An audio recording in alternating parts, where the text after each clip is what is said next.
Donc j'ai toujours porté une certaine mélancolie, une certaine tristesse que je ne comprenais pas et qui était probablement liée au silence de mon père, qui me parlait très peu. Il ne me parlait pas de son île, quasiment pas. C'était particulier pour moi parce que je me définissais d'origine réunionnaise. Et puisqu'en France, on me demandait tout le temps mes origines et je répondais que j'étais d'origine réunionnaise. Mais c'était particulier parce que je me définissais finalement avec une partie inconnue, en fait, une île inconnue. Et je l'ai vécue un peu comme une moitié de moi-même reniée. Donc je me suis intéressée à ce qu'on se transmet de génération en génération. Et je suis venue vivre à La Réunion, m'installer à La Réunion maintenant il y a 14 ans. C'est là où j'ai découvert en partie l'histoire de l'île, la complexité de cette histoire, les blessures visibles, invisibles qui ont pu être, qui se sont transmises, qui ont été laissées, on va dire, par cette période de l'histoire de l'île durant laquelle une politique d'assimilation avait été mise en place par l'État français. Et j'ai découvert donc notamment l'histoire du Bumidum, qui est un organisme qui s'est chargé de l'émigration des habitants des départements d'outre-mer de 1963 à 1981, pour rappeler. Et j'ai découvert que mon père était parti avec le Bumidum.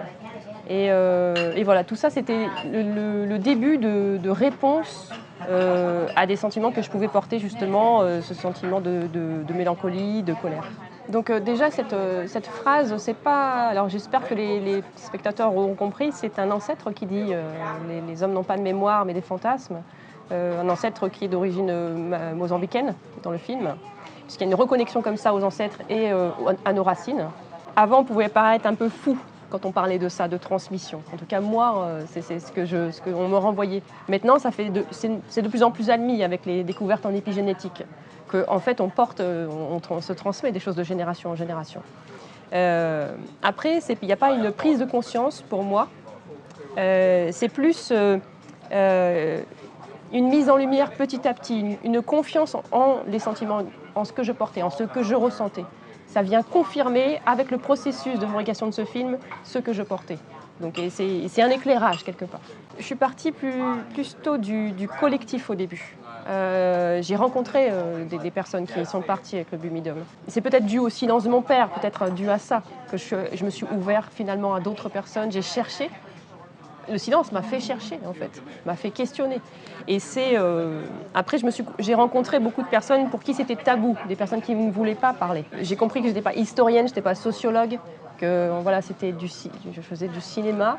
Et je suis revenue finalement, après avoir traversé comme ça, aller chercher dans le collectif, aller questionner les personnes, je suis revenue à quelque chose d'intime et je me suis recentrée sur moi, qu'est-ce que je cherchais à faire à travers ce film. Et c'était exprimer un sentiment que je portais. Donc après, dans mon travail, je fais une connexion entre la nature, le vivant, l'invisible et les ancêtres. C'est complexe, c'est aussi pas quelque chose que je peux expliquer comme ça rapidement ou synthétiser facilement.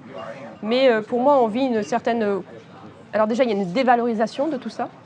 Il y a une coupure à tout ça. Que ce soit à la nature, au vivant, à l'invisible, aux ancêtres. Et pour moi, une dévalorisation.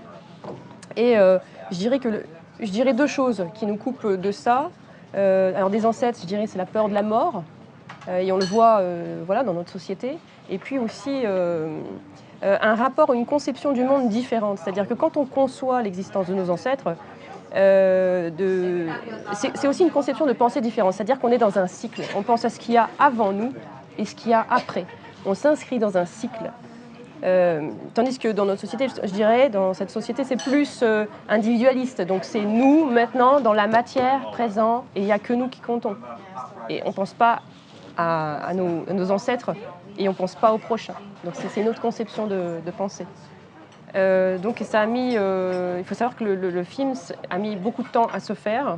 Donc il faut s'imaginer que j'ai commencé à parler à mon père en 2012. On a commencé à tourner les premières images en 2018.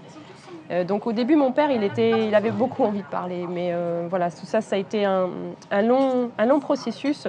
Et puis, ça a été assez difficile, je dirais, pour moi, parce que j'ai gardé ces questions pendant plusieurs années finalement avant de le tourner et de lui poser des questions. C'était un processus quand même difficile, mais qui apportait, oui, des fruits, forcément, des éclairages. Après, pour moi, on hérite de schémas et de mécanismes inconscients qui vont orienter notre vie, que je dirais qu'on est presque, entre guillemets, esclave de ces mécanismes. Et tant qu'on ne les a pas mis en lumière, pour moi, on n'est pas un individu qui peut être indépendant, qui peut être autonome et souverain de lui-même. Et le film, il en parle en souterrain de tout ça. Et quelque part, là, ce film, c'est un processus de mise en lumière. Voilà, il y a un processus de prise de conscience. Voilà. Et là, c'est par le biais du cinéma. Voilà. On a avancé avec mon père sur ça. Il y a eu une prise de conscience, un recul et un dézoom sur cette histoire. Donc c'est super, donc ce prix de Doc Alliance pour le film, ça le soutient, c'est encourageant. Et bien